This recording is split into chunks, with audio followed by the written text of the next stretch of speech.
తమిళనాడులో ఎన్నికల భాగంగా తమిళనాడు ఎన్నికలకు ముందు బీజేపీ విజయ్కి ఒక ఆఫర్ ఇచ్చింది. డిప్యూటీ సీఎం ఇస్తాము, 80 సీట్లు ఇస్తామని. దాన్ని విజయ్ సుముఖంగా లేకుండా దాన్ని తిరస్కరించాడు. అనుకోకుండా విజయ్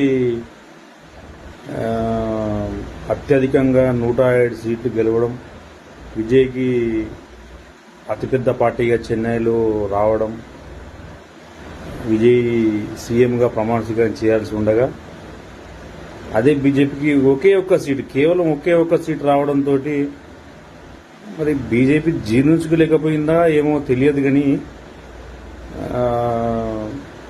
గవర్నర్ని అడ్డు పెట్టుకుని విజయ్ని మాత్రం ప్రమాణ స్వీకారం చేయనీయట్లేదు. ఇందులో భాగంగానే అన్నా డిఎంకేతో పొత్తుంది కాబట్టి దాన్ని సీఎం చేయాలనుకుంటున్నట్టుంది.